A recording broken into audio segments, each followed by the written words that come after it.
First thing I wanted to say, though, was that over the last several weeks, a lot of people have asked me,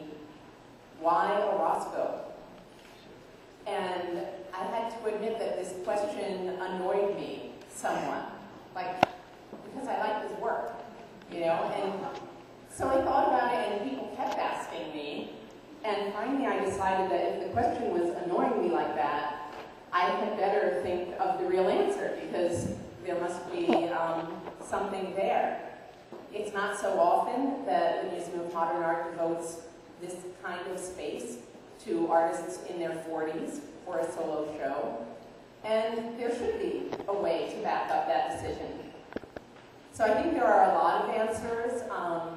but one that I will give you this morning is a kind of contradictory one. I think I came up with the realization that what I thought was important, or what set Orozco apart, is that on the one hand, he's very representative of his generation, and at the same time, on the other hand, he's unique. And to be both of those things seems to me a position that not so many people hold so well as he. And by being representative of his generation, I'm speaking of a group that came of age in the beginning of the 1990s, who were art students in the 1980s, who realized that they were the last generation that would be making 20th century art, had to figure out what that would mean for them, and really redefined art, and in particular, as a matter of fact, sculpture, in a way that sets them apart from a prior generation or generations in many ways, one of which is that the work, as you will see here, has a real close connection to everyday life. So it's not like a minimal object which is completely pure and removed and almost in a vacuum, but instead something that absolutely relates to what you go around doing in your ordinary everyday habits. Another way in which this work shares much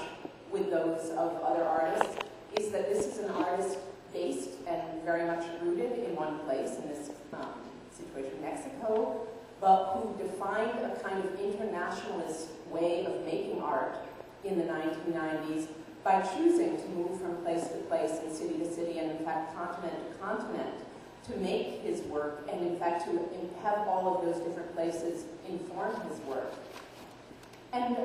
thirdly, and not at all finally, I think for this generation of artists, there is a look to the art that has a certain modesty.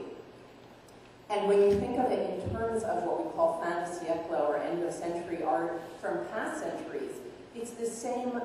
and it's almost a little bit of a melancholy, but a melancholy that's also enriched by a very, very big dose of humor.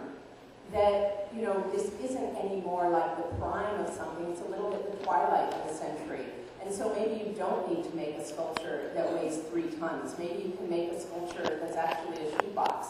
and have that statement be as important.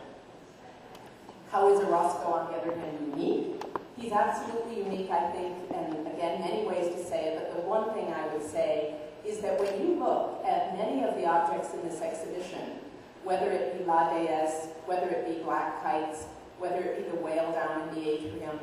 these are works that existed only in someone's imagination until they were made. But now that they are made, they seem as much real things in the world that have to exist, that the world wouldn't have existed without them being here, as